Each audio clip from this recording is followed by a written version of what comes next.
Welcome to Tuesdays with Andrea. It's the inspiration station for everyday people guiding humanity forward. I'm your host, Andrea Rios McMillan, and every week I pursue conversations that matter with people who can relate to the common struggles we all face.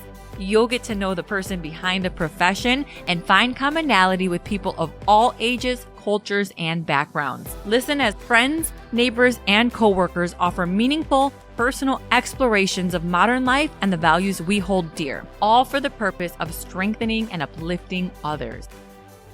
Welcome to Tuesdays with Andrea podcast. I'm your host, Andrea, and this is a show where I have illuminating conversations with everyday people that inspire me. And Janine Arriola is one such person. She's one of my best friends. She's also a military veteran, has a degree in higher education, and she dedicates her life towards improving services and programs for veterans. She's also a new author as part of the Today's Inspired Young Latinas book, which we have right here, that my sister and the awesome Jacqueline Ruiz, both former guests of the podcast, were also involved with. So we're going to talk about that, and we're going to talk about other things too, because this is a busy week. This is a crazy week, one of the most important weeks. Yeah. So thank you. Welcome to the show. Thank you for having me. Let's go into military life and what inspired you to be part of the book series of the Today's Inspired Latina. Talk to us about your journey. I came from parents who came from Guatemala in their 20s and first generation student, first person to serve in the military as well from my siblings. I did it because I didn't know what to do after high school. And I'm not saying that that's a reason to serve, but it was my reason. You know, like I felt like I had nowhere to go.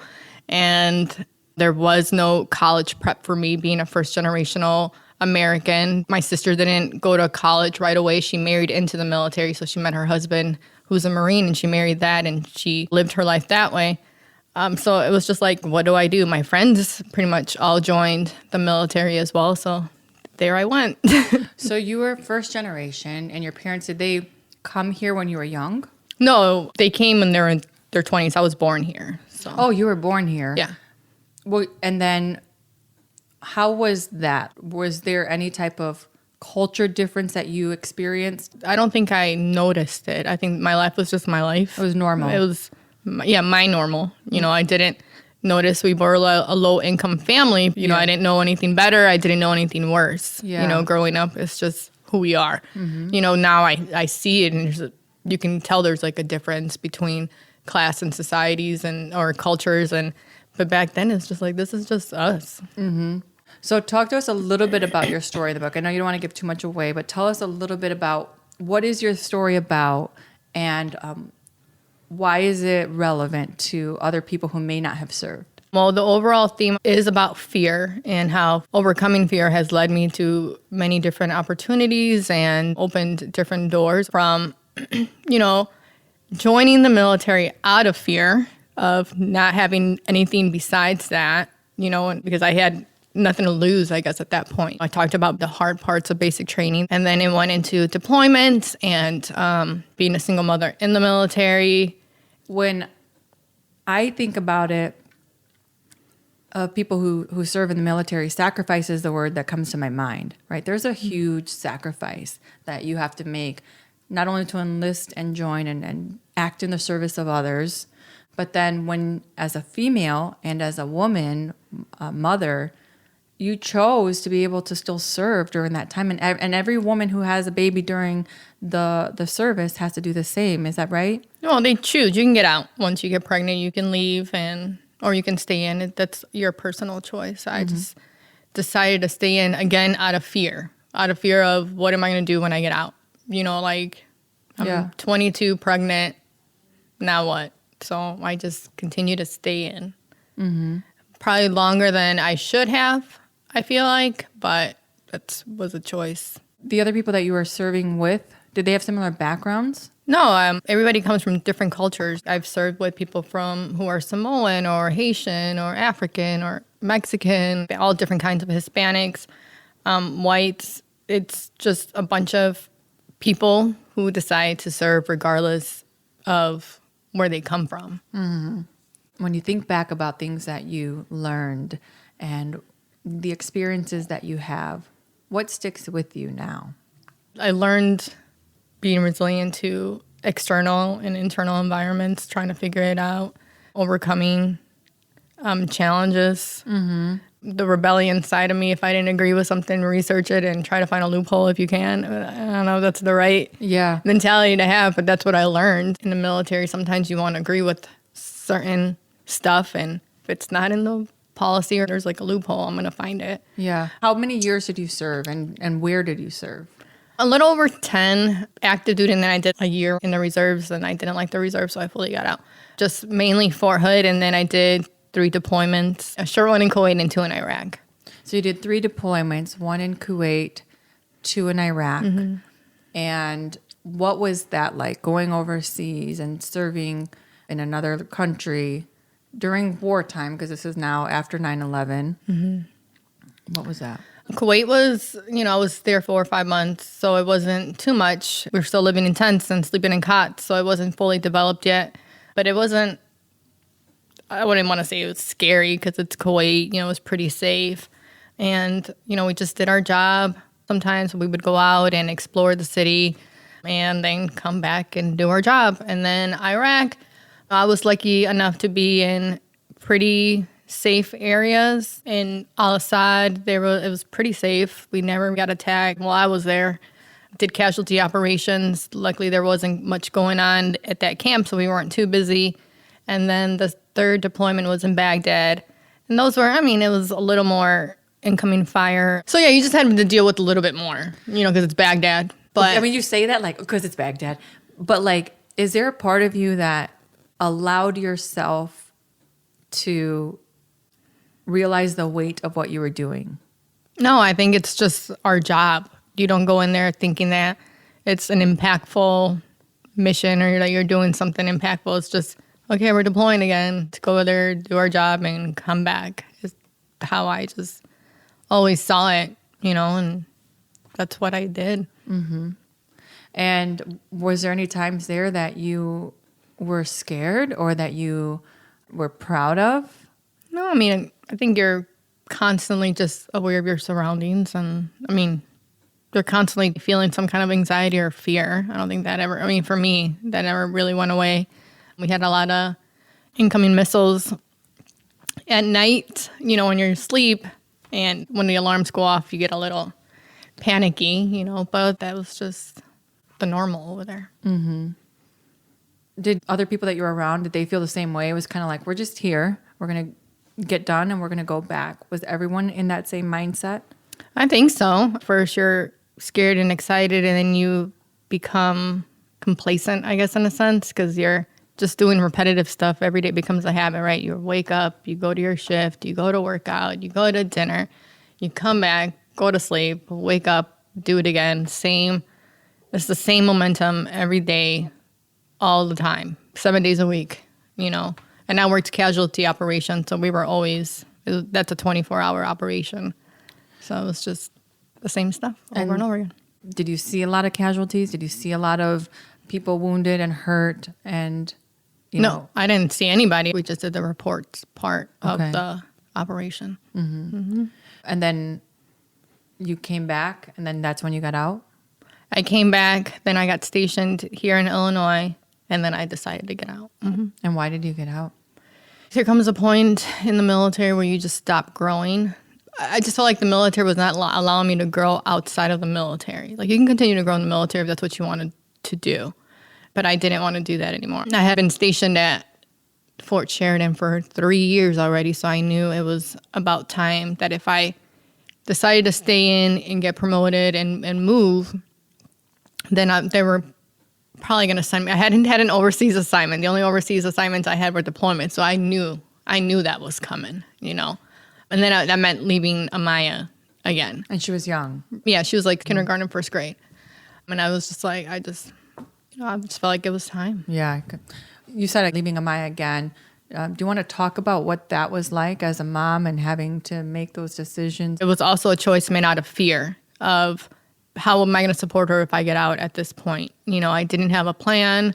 Part of the job was leaving her, and it had to be done. There was nothing I couldn't do besides getting out if I wanted to get out. So I sent her home to my mom, and went on my way. How was that? I mean, knowing that you have a family that's supportive and can take care of her, I mean, it lessens the worries. You don't have to worry too much. So I wasn't really worried about her health or her well-being, but you do miss like the special moments. You did something a lot of parents couldn't do in service of other people who will probably never understand the sacrifice you made, probably never get the credit, and nor did you do it for those reasons. Mm-hmm. And it's something that I don't think a lot of people have that in them. And it's something I respect greatly. You know, I don't... And not like you're sacrificing your daughter because she was well taken care of.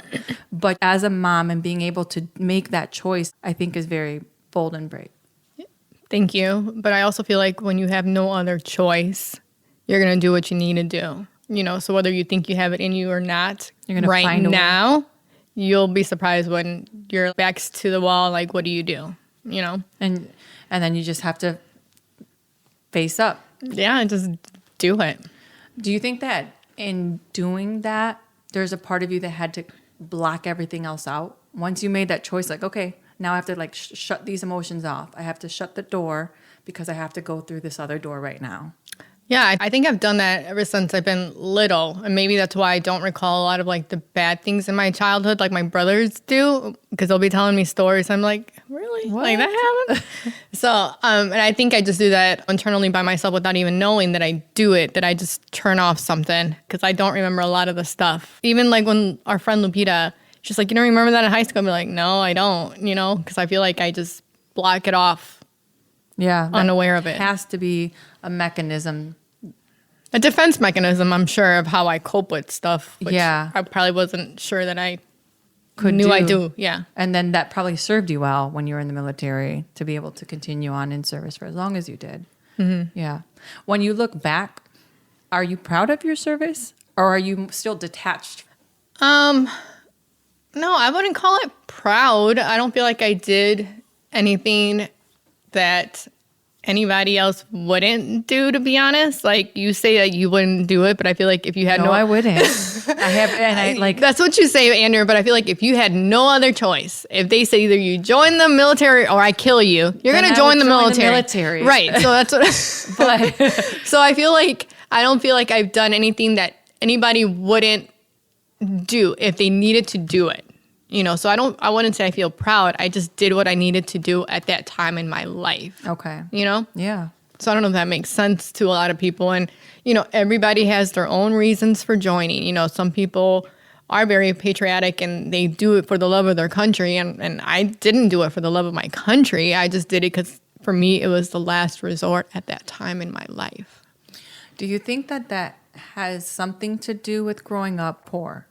I think it has something to do with not knowing your other options, right? If I would have known that I could have gone to community college because I didn't have the grades to go to a 4-year institution, you know, like my grades were just bad. If I would have known about financial aid, which I didn't know what financial aid was, if I would have known that I could have maybe trained in some kind of career that didn't involve college. A trade. Like trade, a work study program. Something. I probably would have done that too, you know, but I didn't know anything else. And that was it. Do you regret joining? No, definitely not. I don't regret joining at all whatsoever. I do regret staying in longer than I should have. What would have been that moment earlier? Like if somebody is in the same position and maybe they're staying longer than they should have, what was that moment that triggered you to recognize that maybe I could have left earlier? I didn't realize that until I got out. Oh, really? Yeah. You know, it was at the very end of, I mean, if I could have I would have done my 4 years and gotten out. Shoot, to be honest, I would have gone reserves and that would have been it, not active duty like I did. If I would have known how the reserves work, which I didn't know. You know, when you're going into the recruiting station, it's not like they lay out a map, you know, you. You are the worst recruiter. This is going to come out before Veterans Day. And some people are going to want to be a Patriot veteran and you're like, no. But it's true. To each his own, right? Like I said, I mean, I'm not here to recruit anybody into the military. If you want to join. I'm not saying it's a bad thing. I'm not saying it's a great thing. To each, you make of it what it is, right? You make your own experience. You can make it a great experience. You can make it a horrible experience. That's going to be an independent choice. But to me, if I would have known everything I could have done, I would have done. You know, if I would have known about the Green to Gold program where you can go in as an officer, if I would have known that your ASVAB score determines your job before I took it, I probably would have done a little bit better than I did. There's just so much I didn't know, and the recruiter didn't tell me. You know, do I feel like they should be more informative? Yeah, because a lot of the stuff that you do before you get in is going to affect you once you're in. And once you're in and they assign you a position, is there a room to grow? Is there like, can you say, excuse me, I don't like this. I don't like this. This isn't for me. I want to quit, or Can I work in computers? There is, depending on the score from that initial test that you took prior to coming in. So you don't know how valuable the ASVAB test is until you're actually in. If you're in, can you quit? Once you can. If you're in, like you know, if I say I want to go in, and you didn't fulfill your 2-year contract or whatever you signed, can you quit? No, you can get fired. They'll kick you out. Is it an honorable discharge? No. Depending on why, you know, like people can get discharged for many reasons. You know, it can be other than honorable conditions, or it can be dishonorable if you get out on like really bad terms. But then that also will affect other things, which you don't know. You know, I didn't know that if I got out on dishonorable discharge, that can affect my education benefits, that can affect me applying for veteran preferences or state jobs that, you know, will give you points for veteran preference and stuff. But once you're in, you're basically in, and within that position that you're given until a renegotiation period of reenlistment. Right. Okay. Does that make you feel stuck in a way? Not if you like what you're doing. Yeah, some people are fine with it. When it comes up to renegotiate your contract, you can try to leave where you're at. You can do a school option where they'll give you time to actually go to school for a couple months while you're still working, right? Or change your job. So I guess I feel like you feel stuck unless you don't like your job, but you picked your job coming in prior to your score. So like, what can you really do? Mm-hmm. Like if you didn't like it, then you didn't have to join. Yeah, you knew what you were doing when you signed up. That's interesting. Do you feel that it's helped you?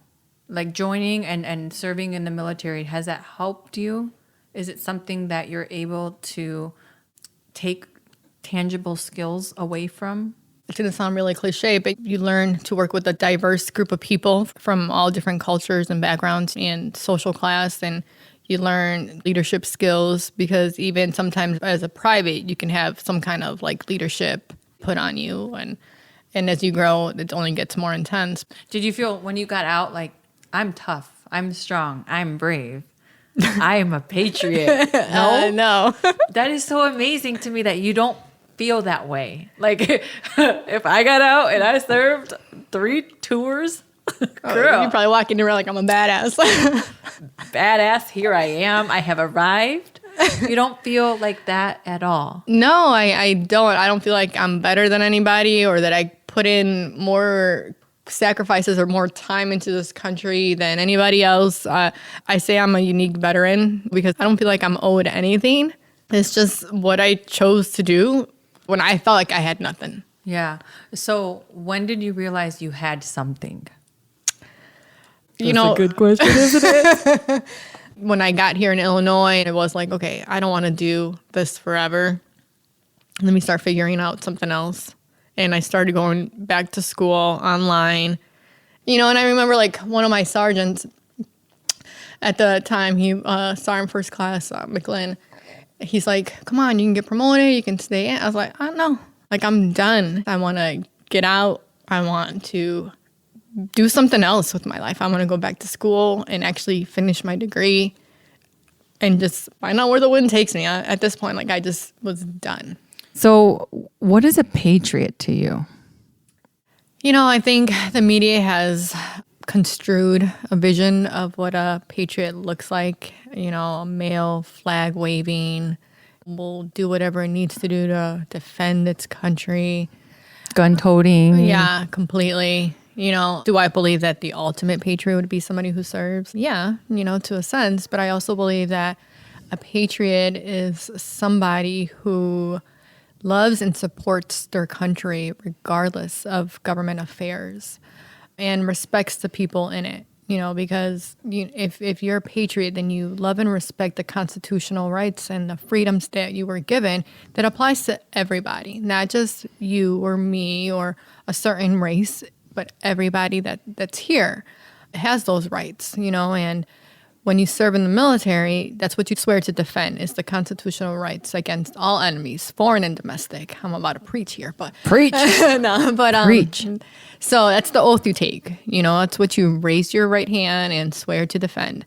So I feel like if you are a patriot, you don't have to serve because you can defend those rights here by voting and by being engaged. By speaking up when something isn't right that the government is doing or that you see in the streets. We all have the same freedoms, religion, speech, protesting, and we should be utilizing those. That's what people have died defending for you to use. And whether protesting looks like kneeling for the anthem or marching down the street, like Martin or Colin, then those are both respectful ways to protest and to use those rights. And I feel like if you're a patriot, you may not agree with them or what they're doing or for why they're doing it, but those are their rights, and we should respect those rights and those freedoms that they have to do that.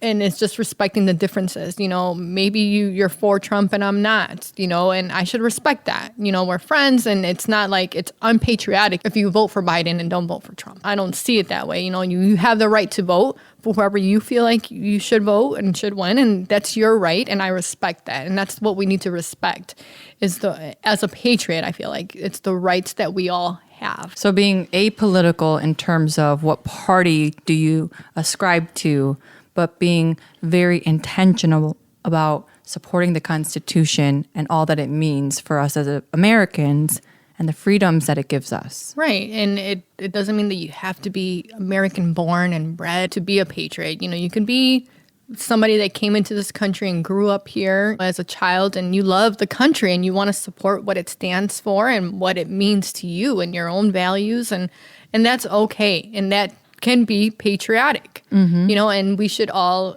be like, yeah, they love the country. They're not from here, but they love it. And they love the opportunities it's granted them and the possibilities that it can grant them. And we should see that as a positive thing and not as a negative, like, oh, you're not from here, so you can't be a patriot. Or if you didn't serve in the military, you're Right. not a patriot. Correct. Right. I've said before, you don't have to serve. The military is not for everybody. And that's okay. And you don't have to serve to be a patriot, because there's other ways to do that. Before we go on to your life post-military, talk about Fort Hood, because Fort Hood has been in the news recently. There's been 2 big national headlines, and unfortunately, people lost their life, and there's been a lot of speculation. And a lot of people think it's foul play, right?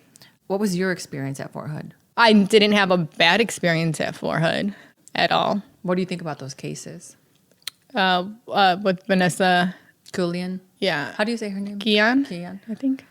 I probably butchered that, but I was following the case, like completely indulged in it. The Facebook groups that were associated with it, I was all in there, and it was fucked up. I feel like if she was missing, her family should have, like, where were her friends is what I'm asking. Like, where are your friends?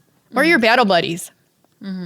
Like, I think about my battle buddies who I still talk to. I feel like if I was missing for like 24 hours, my friends would have been like, where the fuck are you? But do you feel like there's any foul play there in terms of rank? Maybe they're silent, maybe for a reason. I feel like this is a way to get my podcast banned. Probably. I'm not thinking here. I feel like, is there room for speculation that there was foul play? Yeah. Can you think that there might have been? I think there might have been some foul play. What kind of foul play that is, I'm not sure. I just feel like the way the military handled it was messed up. But it wasn't your experience while you were there. It was not my experience. Were women treated fairly? Were women treated with respect? Did women feel safe there? The people I surrounded myself with, I didn't hear any complaints. I mean, I think sexual harassment is very common in the military. I got to the point when the jokes and the catcalls or, vulgar language, I just came to the point where, like, as long as you don't touch me, I don't care what you say. Say your little jokes. You can't control everybody. So just don't put your hands on me, And but you were able to draw that line. And there was a semblance of respect there. People know who you can mess with and who you can't. And I just feel like, just don't put your hands on me. Bottom line. Well, I don't even want to say that because I feel like sometimes you trust the wrong people. Mm-hmm. You fall victim to a predator. Right. Yeah. But so you were lucky. In that sense. I was blessed. I didn't have any issues of any of that. And then you get out.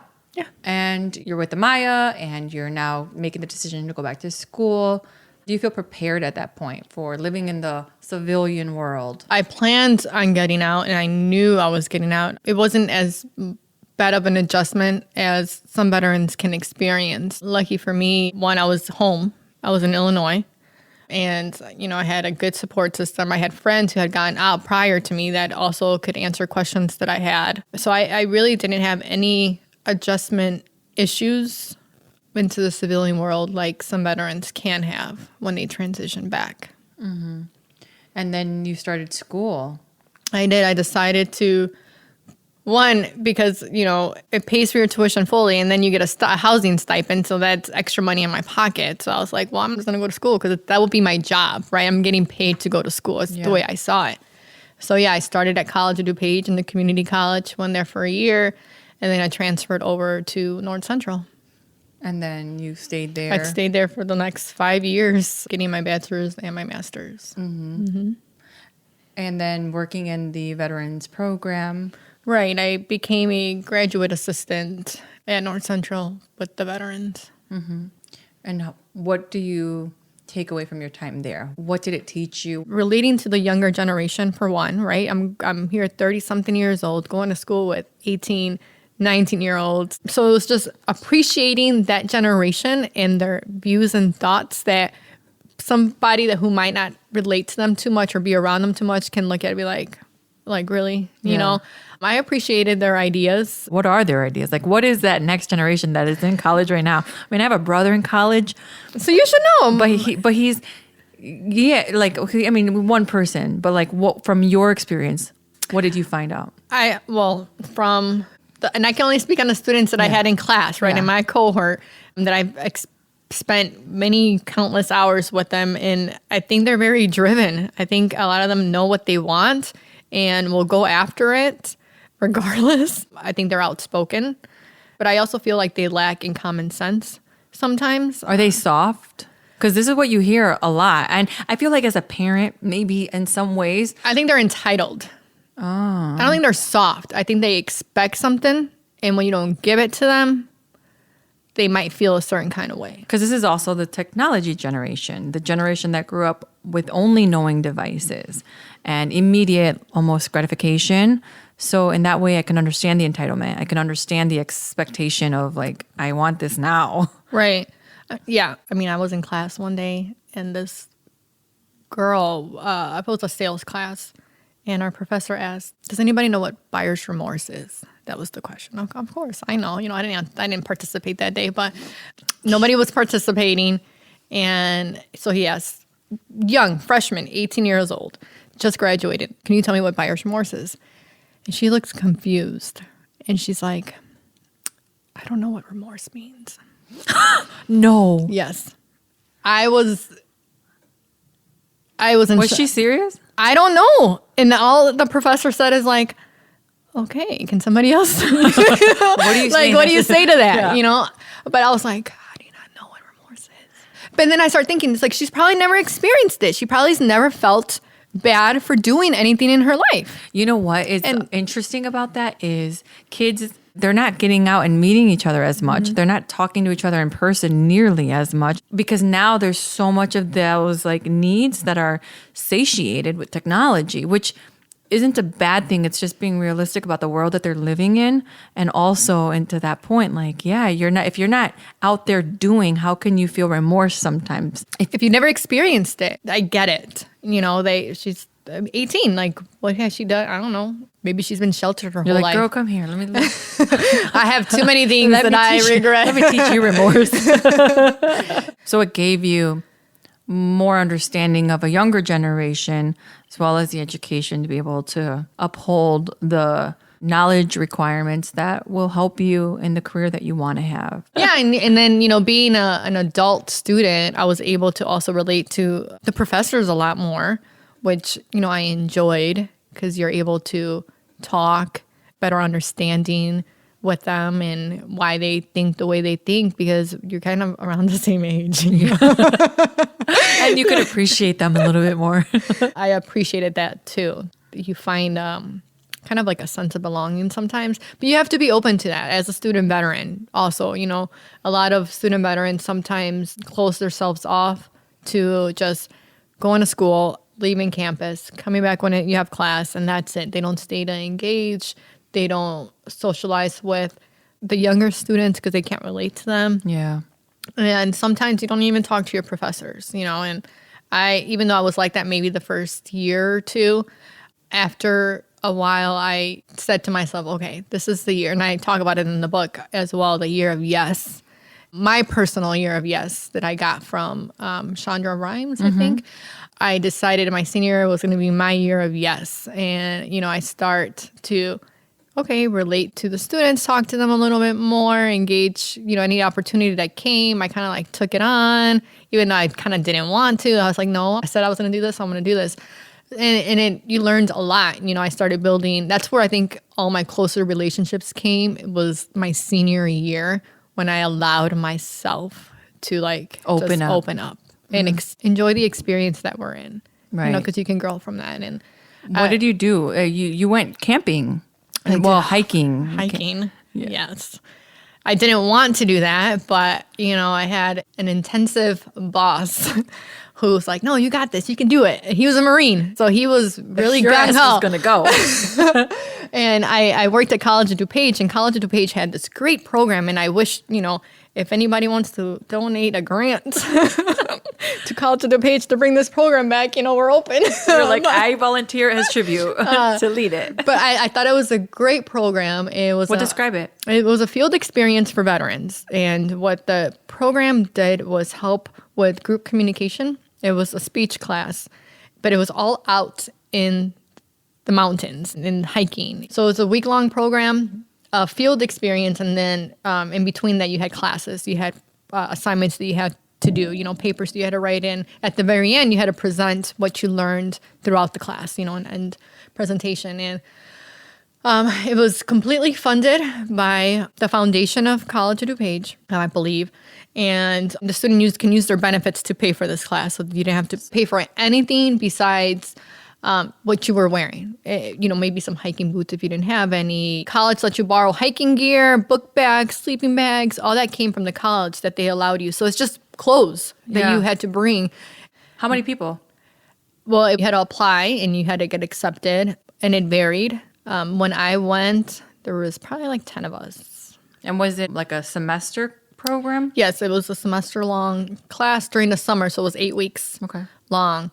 So, you know, you're prepping to go prior and with all these other assignments that you have to do. And then the week-long camping experience, we go and we are, you know, climbing mountains that I was terrified. Like I said, I didn't want to go. One, I was going to be the only female going, which technically isn't a problem, but I knew that I'm going with a bunch of Marines. Here I am, an old little Army girl. I am not fit like that. You know, I didn't join the Marines for a reason. So I know there were going to be like stellar hikers or walkers and carrying all their packs and stuff. And I told my boss, I was like, He's like, no, you got it in you, no worries. You know, he's like, we're not even walking that fast. And he was trying to hype me up, you know. And I went back and forth with this, like, do I go? Do I not go? I was like, my year of yes, why not? So I decided to go. And luckily, we were actually able to get a life coach to go. So I was like, okay, no, this is awesome. Life coach and get my life together out in the mountains and the wilderness. This will be kumbaya. Like, I'm all for it. And this is recent. This is what, March? No, this was July. No, it's been 2 years. Oh, a year and a half. Not this summer, last summer. Okay. So I thought it was going to be great. And I get there and nothing but challenges left and right, from obviously being one of the slower ones walking, because I'm here thinking it wasn't going to be too bad. You're just walking, but man, my feet hurt. Like, I didn't get no blisters. I'm scared of heights. Okay, like, I don't even know what I was thinking when I went. Like, I'm scared of heights. Like, how are you going to climb 12,000 feet when you're scared of 5, So, so I'm here climbing, and I'm like on all fours, crawling at the edge of this mountain because I didn't want to go any further, but they wouldn't let me stay behind. And I'm here, like, I feel like I cry. I did cry. I don't think anybody saw me because they were so far ahead. But then you start seeing you see Amish people hiking in skirts. I was like, girl, get it. That's what I'm talking about. You see little 8-year-olds climbing. I was like, all right, I see you, motivated. It's like, I'm fine. I'll keep going, like, I can't, And there was this one moment where there was a son. I don't know how old he was. And I guess the family had went behind, and because he was slowing down, he was tired, and he just decided, he's like, I'm done. I'm sitting down. So he sits down. And I'm here watching. I was like, okay, I feel like that too. I want to sit down next to you, Then his dad comes back, and he's like encouraging him. He's like, you got it, buddy. We're almost up there. It's right there. I was like, oh, okay, it's right there. Okay. I'm hearing the motivation. The dad was speaking to you. Right. So finally, he gets up and he starts walking. He's ahead of me, because he's walking past me. He has energy for days. Right. So I'm going, and then we get to the point where it's all snow and people are sliding, like, and it's the edge. And I was like, Is it cold? Cold, but you don't feel it because you're hiking. I'm hot, But it's not like you have to wear a jacket. I just had like a sweater and some gloves because I'm on all fours, so I'm crawling and my hands are getting cold. So because I'm like on the snow, and I get to almost the top. I don't even know where it ends. Like, it just seems far. And this lady, she's rocking it. That girl's like jumping, like probably running it. Older lady with her mom. So it's a grandma also that's climbing, and she sees me there, and she's like. Where was the motivational coach now? Right? No, she left me. Her butt was up there. So there's an ice lake at the very top that everybody was going to. But at that point, I was done. I'm sitting there at the edge, just staring at the view, probably a little tear coming down because I'm just so done. And I'm scared. Like, the whole time I'm thinking, like, how the hell am I going to get down?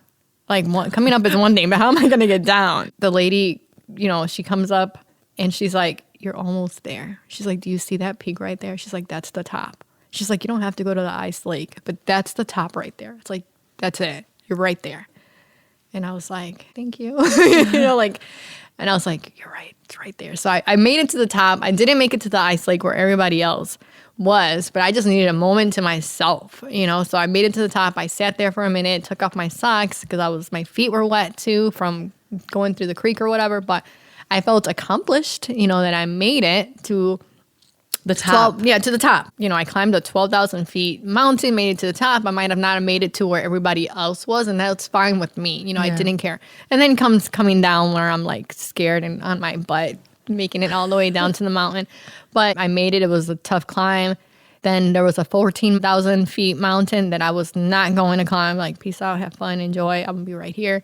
I'm not going to that. It was just an experience. I am glad I went. I don't think I would have ever done it. But as a student veteran, I felt like it was an impactful event for the students. At that time, I didn't need it because I wasn't a student anymore, or I was a grad student.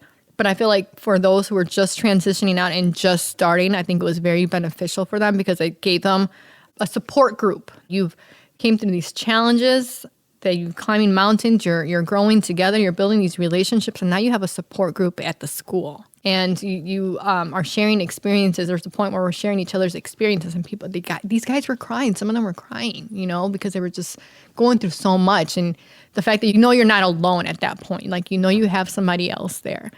I think some veterans need that group, that support group within each other. Yeah. So that's why I say I feel like it's a very impactful experience because you're able to really get to know each other during that time. And during the hikes, we're doing different activities too. Like, okay, you've been talking to this person, pair up with somebody else, and now you're going to be talking to this person. So throughout the whole hike, there was different activities where you were forced to interact with each other, even though some people are not as talkative and don't like to talk. So I just thought it was a great experience. And at the end, you had to present.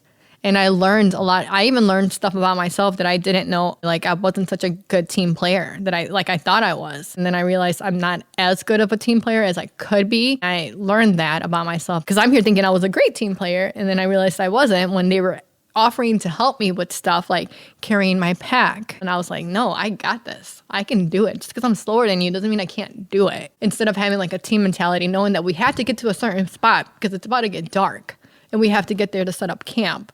So just give me your pack and then we can walk. And if I would have been thinking about the greater good of the team, I would have been like, okay, without being like so selfish about it and having my own personal goal that I wanted to achieve. So it was just like little, I was like, okay, so I wasn't a good team player. I can work on that. You know, I saw that. I realized it. I acknowledged it. And I even, when I was giving my presentation, I talked about that. Like I wasn't and I could have been, and I apologized for that. What was the response? They thank you for saying that. Just simple. They're like, you're right. Right. I mean, I still talk to some of those guys today, but at the end, it had to be my boss that came down and was like, give me your pack. And I was so pissed at him. Like, dude, like. Do you feel like he was taking something away from you? I did. And he knows that. And he was taking away your sovereignty, your. Just my willingness that I know I can accomplish this and I don't need your help because asking for help. Because I'm a female and I felt like, because I'm a female. He's like, Janine. And that's when he's like, I know you don't want to do this. Like, I get it. I'll let you finish once we get to a certain point. I'll let you finish with your pack. He's like, I'm just letting you know that from here until pretty much the end, it's all uphill. And we have to set up the tent. Yeah. We have to set up camp before it gets dark. I felt like I had no choice because I feel like you're my boss, even though we're out here. Yeah. Do you regret that? No, I know it had to be done. Was I pissed at that point? Yes. I mean, I think I even cried a little bit when he did it. Me and him had a conversation afterwards on why I felt the way I felt. We had an understanding at the end, and I get it. And no, I mean, I don't hold any resentment for it. And it taught you something valuable about yourself. It did, and I get it. And I'm working on being a better team, better than what I thought I was of a team player. Yeah. Anything else that you learned through that trip? I mean, yeah, you need to be in better shape. So the year of yes was valuable. It was very valuable, and I encourage anybody to do just 1 year. And it's not just saying yes to everything. It's also saying no. If you're someone who says yes to everything, it's saying no. And when you don't really want to, because there's sometimes that we say yes, even though we don't want to say yes, but we just say it because we feel like we have to say yes. Yeah. And it's like saying no, and that's okay to say no too, So it's vice versa, depending on which one is the way you swing more. Was there anything else that you said yes to that you would have normally said no to? Yeah. Presenting in North Central has this honors, the RAL Symposium, which is a bunch of presentations from different students that they present on different topics that they're doing. And I had wrote a paper in one of my classes about the double standards in sports, racial double standards in sports that they have. And my professor wrote a little note on my paper and be like, if you're interested, this could be a great presentation for the RAL Symposium. I would love to be your advisor on it. And I would have been like, no, like having all these people come talk to you and explaining your thoughts on this and probably defending yourself too for some people on the racial double standards that exist in sports. I was like, I ain't trying to be about that. But he's like, it's your choice. I would walk you through the whole thing. It's really not that extensive. You're just creating like a PowerPoint poster and then you're blowing it up and then people are just going to like walking around looking at it. You might get a few questions. You may not get any questions, And I said yes. I technically say no, but I said yes to that. And it was a good experience as well. Mm-hmm. And I remember this one student, she's like, thank you for doing this. This was needed. And I was like, yeah, you're welcome. You're welcome. Yeah. Okay. So year of yes. Year of yes, yeah. What type of support systems can educational providers provide for veterans that civilians aren't aware of? I think there's some things that they shouldn't do in classrooms that some professors might do. What is it? Like singling out veterans or asking them for their opinion on certain military or government stuff. And that's because some veterans don't like to self-identify as veterans, and that's okay. And there's some veterans that are proud to be veterans. And yeah, they'll tell you the whole story. They'll answer any of your questions. But because you don't know the person as a professor, then you shouldn't. That's a good point. You Shouldn't. don't know their history and Don't you know don't know their where story, they're at. And so I've experienced both during college times. One professor actually came out and asked me, is it okay if I ask you this in class? I really feel like your opinion would be very valuable during this topic and, it'd be good for the students to hear. And I appreciated that you came and asked me instead of putting me on the spot. And then you get the extremes, and bless his heart, I really love this professor and nothing against him, but he was like, at this point, I was a grad student, so a lot of people already knew I was a veteran in the campus. But, it was Veterans Day, and he's like, oh, I just want to thank Janine for Veterans Day, and we all need to give her a round of applause. It was to me, it was embarrassing to be singled out. Like, I get it. You're doing it out of being appreciative and recognizing. I get it, and thank you. But words of affirmation are not your zhuzh, unless previously I was a little embarrassed. asked. Yeah, I was a little embarrassed. I get it. And I was like, I did not like that shit. That is good to know. So it's little things like know your veteran. If you know they're a veteran, then ask them if it's okay. Like it's the small, that's all you really have to do is ask them and they will tell you no. And then, students, if you know they're a veteran, obviously don't ask like, did you kill somebody? Yeah. Did you go to war? Did you? I feel like when a veteran's ready to open up to whoever, they will. I'm not saying don't ask them questions because everybody's inquiring, but you should know who, if they're willing to talk or not. Yeah. As a person, you can kind of like sense that. So I feel like it's just being respectful and asking if stuff's okay before. Yeah. Know your veteran. Know your veteran. And don't assume that they want to be called out, even if done in a seemingly appreciative, grateful way of recognition that may not be welcomed by everyone. Right. That's really good. Yeah. I could totally, if I was a professor and I had a veteran and it was Veterans Day, oh my God. Right. Totally. But that literally embarrassed me. I was like, I turn red all the time when I get embarrassed. I was like, I was breaking the sweat. I was so yeah. like, obviously, if you still remember it today. Yeah. When I walked out of class, I was telling my friend, I was like, I can't believe you did that.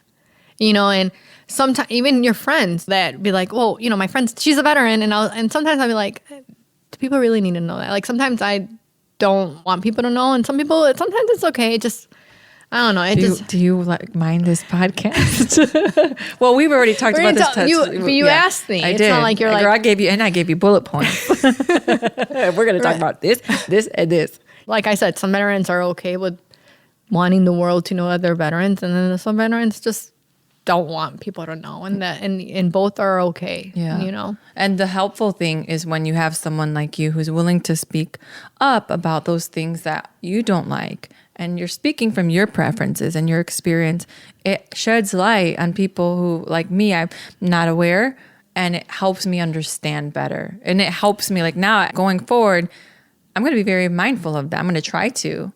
Definitely wasn't something in my mind before. Mm-hmm. It's important. Yeah, in the college setting, I think it just lets them be more comfortable. Like they don't always have to feel like, okay, if a government issue or a military topic comes out, you have to be the spokesperson for all the veterans. And, when I speak, I don't speak for all veterans. I speak for myself and my experiences because we all have different experiences. It's such a wide range of experiences. So when I choose to speak on it or when I write in a chapter, I just want people to make sure that this is my experience, my personal experience. It doesn't mean that the next Susie Joe who is serving experiences the same as mine, because it's not. Her experience could be way worse or way better. Who knows? But I'm not a veteran spokesperson for veterans. I'm my own spokesperson for my experiences. And I respect everybody's veteran experience, and they all differ. Yeah. Well said. When you look back about your education, was it helpful? Was it useful? Well, I don't feel like you need a bachelor's or a master's. I feel like You can go to our trade school, you know, how your company does these programs for different people to get into the IT field. You don't necessarily need a degree for it. So I feel like there's different avenues. Higher education is not for everybody. And the GI Bill pays for all those different avenues too. So I don't think that it's just college. You're not stuck to college. Right. But you went to college. I did because I didn't know where else to do. You know, it's my whole life story. I don't know what I'm doing. I'm just doing it. It's kind of all of us. You know, like we don't know what we're doing, but we're doing the next. Whatever comes to mind, I'm going to do. So, but you finished. I did. You graduated. Bachelor's and then master's. I don't have my master's.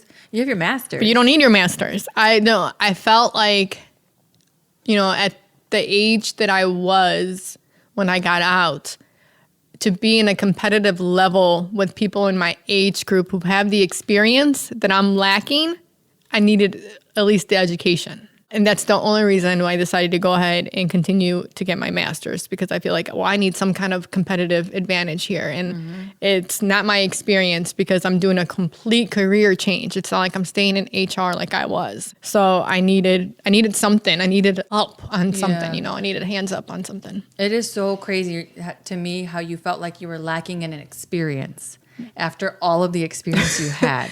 But yeah. Do you know what I'm saying? Like, I hope you like, I get that mindset, but not everybody has that mindset, right? Like, because now I'm trying to get into the higher education industry, you know?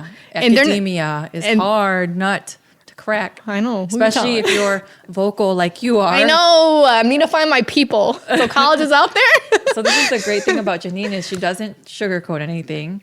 And she also... It could be my default, though. It can go either way, but depending on the people that encounter me. So that experience that I had in the military when you're trying to get into higher ed, does it really count?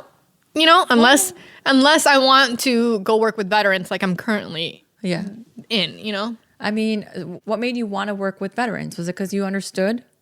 I don't know. I think it was just the path that opened up to be it was a job open.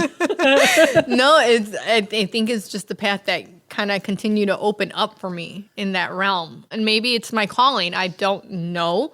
But it just seems that everywhere I turn, I end up turning towards the veteran side. And yeah, I can relate and, you know, talk to them. But it's just where the road recently has taken me. When you think about veterans who are basically reentry, right? From military to civilian. And now you've had experience helping a lot of them, connecting with them. What are some struggles or mindset areas that are different from the average person that we should be aware of? Well, I can only talk about my experience, right? Because every veteran is completely different.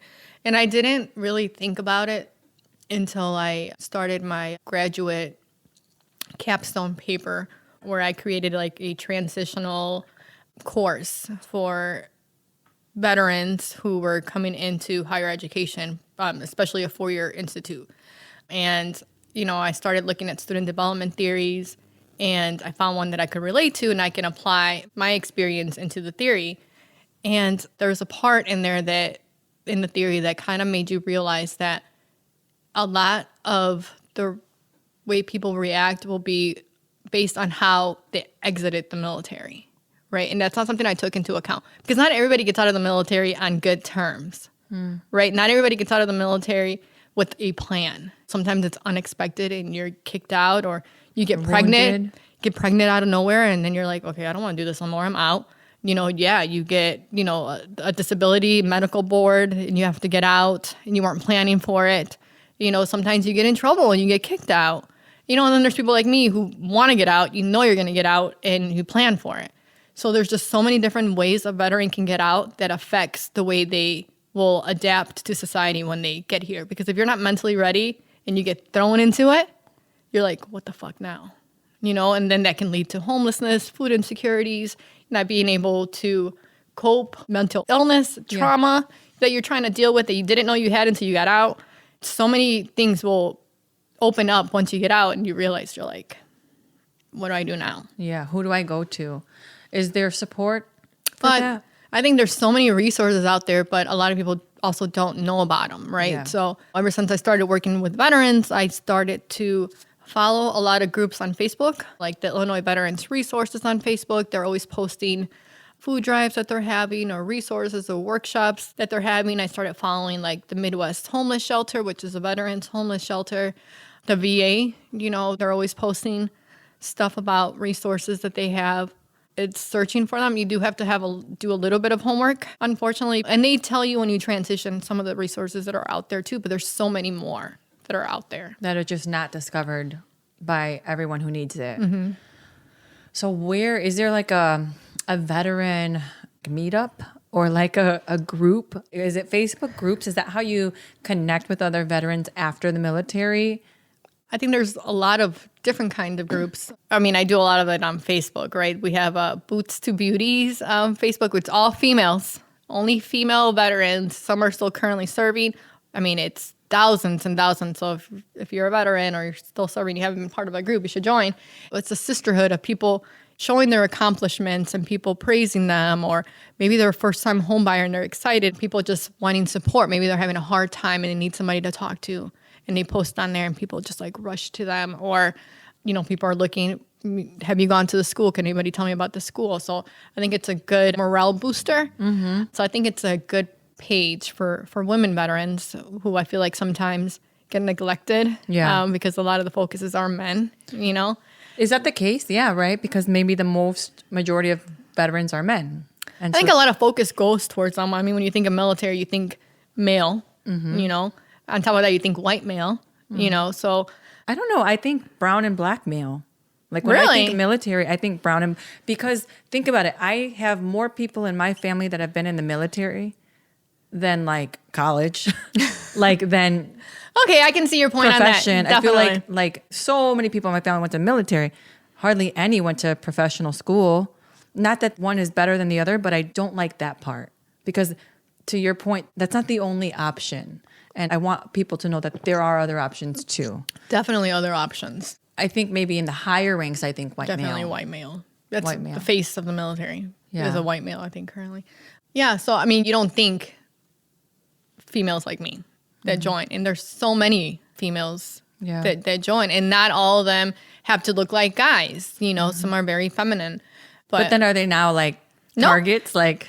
Oh, I don't know. When you went, did you have all the guys like boom? No. When I went, I didn't look like this. I mean, of course, you. I don't even know how to answer this question. Yes. No, I just feel like sometimes it depends on where you're stationed, right? Because I've never been to Korea. I had orders to go to Korea, but they got deleted because I got pregnant. But my friends that go to Korea or have been to Korea, they sometimes say that it's like you're a princess for a year when you're out there because the ratio from male to female is so low of females compared to the guys. Okay, so that's an option. If you're in the military and you're a woman, make your way to Korea. But I mean, I don't know. I've never been there, so I've never experienced it. I have no idea, so yeah, I don't know. It's just like any other pretty female that walks around here. Guys are always going to think you're pretty or try to pursue you if except you're probably more equipped to be able, like to you said, assert boundary, vocalize. Well, it depends on your personality. Not every female that's in is like that. I had a friend who was very, very shy. Very shy, very meek, stayed to herself a lot, didn't really speak, just did her job. How'd she do though? She did great. She ended up getting out early. She had no issues with anything because she stayed to herself, but she was always really quiet and very shy. And mm-hmm. Did most of your people that you served with, did they get out? What do you call them? Like friends? Is there a term like comrade, like friends? Battle buddies are I would count those as people who I have had stronger relationships, probably deployments with them that I've spent a great amount of time with them every single day to the point where you get tired of them because you're seeing them every day and you get no break from them, but I still love them. Yeah. Because you get to know them better. Yeah, you do. You get to know them a lot better. Yeah, there's actually, it's a mix. Some just got out, some got out a while ago, some are still in. Some of them are doing great things, becoming officers and growing up in the ranks. And it's funny because you remember them when they were at a younger rank, and then you're seeing them, achieve. Yeah, it's great. Mm-hmm. now you're out and you're investing your time and energy towards veteran affairs. What is it that you want now? Like you always said, I didn't know what to do. I didn't know what next. Do you feel like you're in that same space right now? Yeah, I always feel like that. I wish I could tell you that I have the grand plan and I know what I'm doing next with my life, but I don't. I'm still trying to pursue my career in higher education. It's kind of hard with the pandemic going on, and some colleges are in hiring freezes, some are not. What's your dream job? Working in an environment that lets me be my authentic self, where I don't have to constantly code switch to fit a mold, right? And I think that's a very popular thing in higher education, where people feel like they have to be a certain way to fit in. But I want to be me and be accepted. But I also want to be able to work with in diversity, social justice, veterans too, or first generational students, since I also was one and I know the hardship of that. I need to work on my Spanish a little more, and, I will like to work with those students who are maybe English is not their first language. Mm-hmm. Are you talking like a director of veteran affairs, director of multicultural affairs, and maybe director of diversity, equity, inclusion, or with a focus on military members? I don't want to just generalize. You don't want to limit yourself. I don't want to stick just to veterans.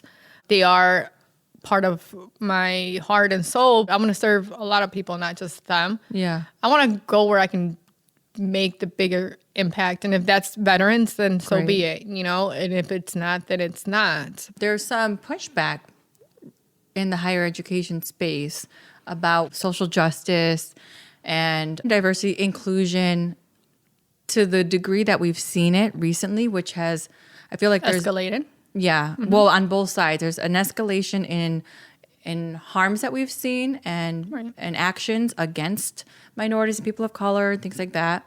We've seen that for sure. But then we've also seen a rise in, I would say, more empathic approach, more safe spaces, more discussions, more dialogues, more activist groups. Right. And I think this is all great, but there has to be action behind it. And I don't mean to call on North Central, but they didn't have diversity training for students until a year or two ago?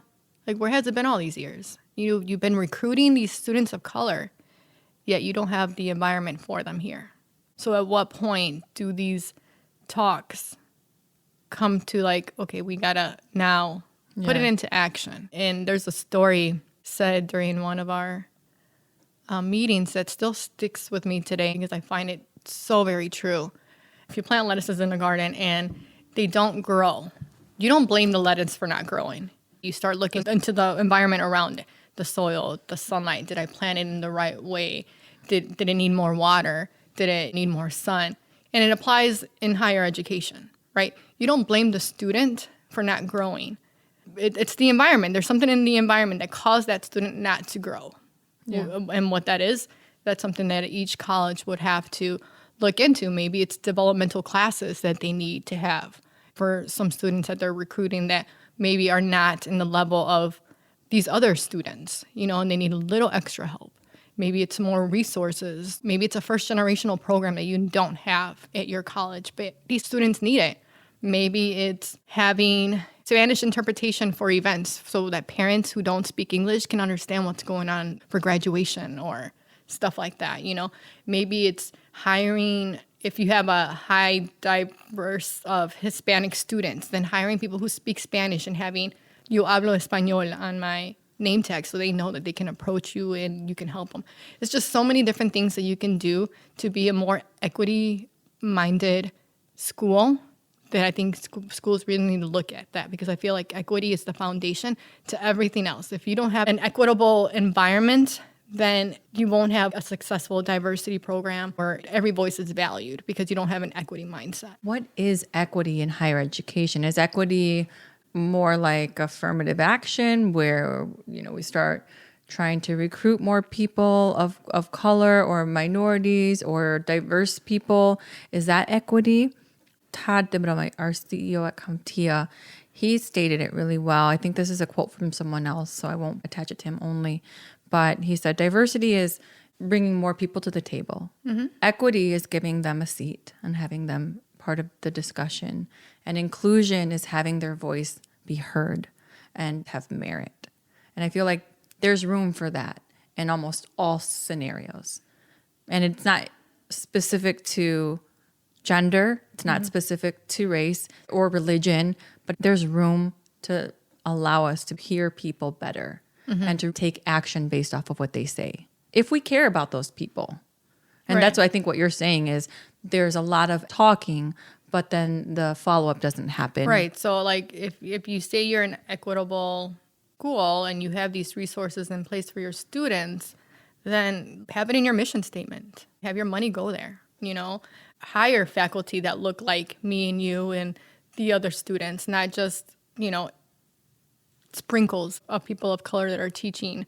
Have brave spaces for students of color that might need it. You know, hire therapists of color. It's just like make sure that whatever those type of students that you're recruiting into your school are going to be able to grow. You know, you can't plant them there and then be gone and not water them because they're not going to grow. You want a diverse set of students? All good and dandy. We'll get them. But what after that? Well, watch it. You want to work in higher education? They're going to be like, not this one. And that's fine. You know, I'll find my people. No. I'll find people who value, you know, my ideas and thoughts. And that's where I want to be. I don't want to be somebody where, like, we're going to bring it in because you have good thoughts, but we're not going to implement them. Yeah. No, you don't want that. And you have great ideas and you're an implementer and you're very competitive and I would say programmatic, right? So in my mind, there's no one better. There really isn't. But I'm an acquired taste. I'm a little unruly and I know that. But I'm okay with that. I mean, you had to be in some way in order to defy like traditional like standard or not go the traditional route of college. And to your point, you said it wasn't really an option, but you kind of had to have that almost spirit of, I don't want to say defiance, but of almost a release. Like, okay, I'm going to give myself permission to say and think what I want.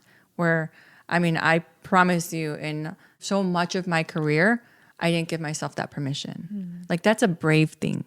That's like a really brave thing, right? And you allow yourself to unapologetically be yourself. I know, but like I said before, that can be a bad thing or a good thing. I don't know how to filter that out yet. And it is something I'm trying to learn, even though I'm trying not to like code switch, you know, and I know you don't like that word, but I'm trying to figure out how not to be me, but not be, I guess, I don't know, so aggressive and I don't want the passion to go away, you know, but I don't know. I'm trying to find a hard balance. I'm trying to find, I am trying to find a balance. I get that. That is like, in your sense, you're aware of this. Hey, I can be a little bit more of the dissenter. Ooh, that's what I got right here from in honor of RBG. Yeah. I dissent. You are basically, that's like your slogan. I dissent. Because you nice find pin. things wrong. I like that. Because Janine also, what you guys don't know is on the podcast, she helps me so much with finding everything that's broken. If it's a broken link, if it's a misspelled word, if it's something visually that's not working, you find things that are broken. Right? And then you vocalize it. And a lot of people don't want to hear it. I know. A lot of people don't want to hear it. We're going to go, la, la, la. Where I could see everything that's right. Even if it's like looks bad, I could find the good easily. And you can find the bad. Right. And you're willing to say it. But that can be a bad thing if I'm always concentrating on the negative and not the positive. Well, then that's what you work on. Right. It's the balance I need to find that I haven't found yet. And sometimes we find it in each other, right? And that's why it's so good to surround yourself with people who are different. Yeah. Who do have different personalities and to accept each other. Like there's times where if you're always finding things, the negative, and I'm always seeing the positive, there's bad in both of that if that's all we're going to do. And so it's that's why we need each other. That's why we need each other. That is why we need it. You know? Yeah. Like else, who would have the bravery and the guts to say it, right? That's so true. That's you. Yeah. I don't know. Yeah. I had an interview, I won't say with what school recently, which I probably won't get the job because they're like... We're going to help you, Janine. We're going to find a way to help you find your people. They were like, how would you show your commitment to the college. And I was like, I would change your mission statement because it's bad. You said that to them? You're supposed to go in with why you can support their mission. And they're like, why would you do that? And I was like, because I don't think it's current with times today. And, I just wanted explaining why. Yeah, that's a hit or miss. I mean, I wasn't ready for that question. Like, who says that? You're like honest. Your mission statement sucks. I hope nobody from that school. Jesus. You're going to find your people. I mean, so here's the thing. That made me cry. So we also do this thing every year called the Amazing Race. Mm-hmm. And Janine is the one who got me onto this race. And she really... I only got you on because I needed physically fit friends. That used to be me, Janine. It still is. Her endurance is... Hey, I ran a I don't have that endurance. I wish I did, actually, though. And then this year... I envy that about you. No. You still have that endurance. Yeah. You do. I do. That's with you in the blood. I know, right? Where did I get that from? I don't know. Ooh. I envy it. Honestly, I might not have told you that, but I envy your endurance. Really? Mm-hmm. Thank you. Because I don't have it. I'll be ready to quit in a second. I like your ability to speak what's on your mind. I love that part about you. So one other thing. So we do the Amazing Race. And this girl, I mean, okay, this is how you know she's in the military. Because this is a program. This is a community center, like to bring people together. And you got to find a team. No, it's a competition. There ain't no bringing nobody together. People. It's a competition. Every year it's like I have to try out to be on her team. It's a competition, okay? Bottom line, that's what it is. I mean, we haven't won yet. But too much information. We have placed in top 3. Have we? 3 or 5. Numbers really don't matter, okay? The fact is we placed. They weren't acknowledged placements, but we placed in our minds. They were acknowledged. In our minds.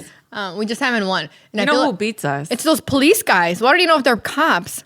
But there's these police officer group that always kicks our ass. We assume they're cops. They must be cops because they know all the shortcuts. They know exactly where to go. They're tactical.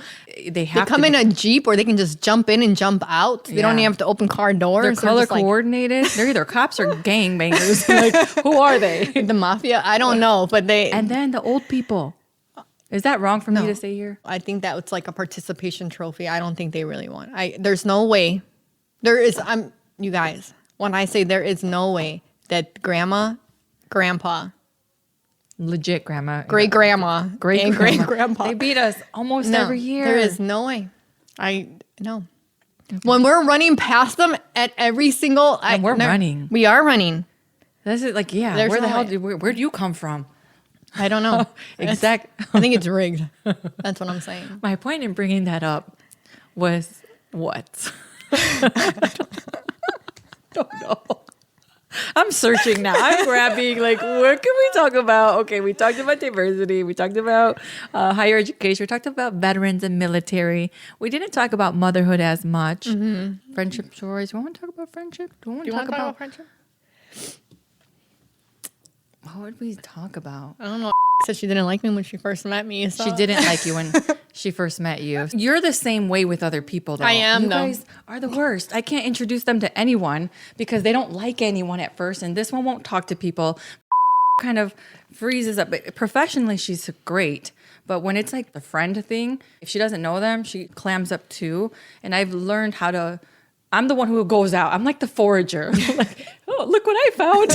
Oh, my friend. Look, meat.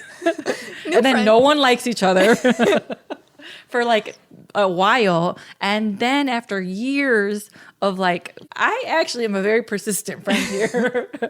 Then it's like, oh my God, we had so much in common. Oh my God. And now you guys are like best friends. Yeah. No, I didn't have a problem with when I first met her. She's the one that didn't like me. I think it's more of a protection mechanism. Like you just don't open yourself up to outside people. I think every group needs something like that in some ways too, right? Because I'm over here like bringing people in, and y'all are like, can you stop? We're like, we're fine. Oh gosh! But this is why we need more people outside of our circle. Yeah, to talk to, and if it doesn't mean we have to be friends. Okay. We can be acquaintances. Yeah, this is true. This is true. All right. Well, I think that's good. I think that's. Wait, going back to friendship, you're like, bitch. You're like, we're done. No. Okay, fine. All right. Well, thank you. No, now I want to know what you wanted to say. I was going to ask you, have you always struggled with building relationships with women? Well, I didn't know I had an issue, but okay, now I do. Have you always been clogged in relationship building with other women? I think so. I think I've always, I don't know, found them as sometimes haters. And I think that comes a lot from the military. You know, women in the military can be catty for various reasons. And I found that a lot that happened to me. You know, women thinking you're prettier than someone else, or it's just petty stuff. And I feel like that's just my mechanism, I guess, defense mechanism. It's just like, Close it off. I don't like you. I don't like you. I don't need you. Mm-hmm. Stay away, Yeah. basically. So how'd I get in? I think Lupita. You know, we weren't friends in high school, and I don't think I liked you too much in high school anyways. Probably Why? never told you that. Why? I don't know, because you were a girl. Oh, yeah, I do know why. I feel like me and our other friend were very, I don't want to say we were rebels, but we were like in the bad phase of our lives. You know, we're partying, skipping school, and here comes Andrea. Saint Andrea, going to church. And come on, Lupita, let's go to church together. Let's go pray. Let's go to this Christian concert. So let's go to church. You know, and that was like, no, girl, let's go to this party. We're about to go have some drinks. Like, that was our lifestyle, and you were taking like Lupita away from that and turning her into God, which isn't bad. It sounds horrible, and it's not a bad thing. But back then, it to us is just like, Yeah, why I was you know, taking like a friend such away. Goody, you know, like. Yeah. Such a goody in Andrew. Like, why do you want to go hang out with her? And now you're going to go to church and pray for us? You know? And I just feel like you were too much of a goody. And not that I knew you. I'd never talked to you. I just saw you from afar. So And look how great of friends we are. Yeah. Look how all those years we missed out because someone had Someone that would was a remain hater. nameless. I wasn't hating. I just... hater. No, you had nothing that I wanted. I just, besides Lupita, I guess. Like, what made you open up? At some point, you chose, like, hey, she's actually pretty cool. What was it? Looking you fishing for compliments. No, I'm just kidding. I can give myself my compliments easily. No, I don't know. I just think being around Lupita, you know, her being still friends with you after all these years, and I've been like trying to fix that relationship with Lupita, and then you kind of being the mediator with that, and just... Yeah. Well, I'm glad that you opened up. Like, I'm glad that we built a relationship. Life is better. Yeah, for sure. You know? Yeah. Yeah. Nothing else to say about that. Yeah. Life's Okay. good. Life's good. All right. Well, everyone, now you have Janine's life story. Help her. Don't judge me find too her hard. dream job. Program director, multicultural affairs, veteran affairs, something in helping other people figure out their shit while you figure out your shit. We can figure out our shit And together. while I figure out my shit because No, I think you're doing great here. I think you figured out your calling, so that's always a good thing. yeah, I'm just going broke doing it. It's not making me any money. Not yet, but it will. Not yet. You know, Yeah. the turtle won the race. Well, thank you for your help with that. I appreciate it. All right, Janine, this is fun. It was Great talking to you. Next time. Yeah. Bye.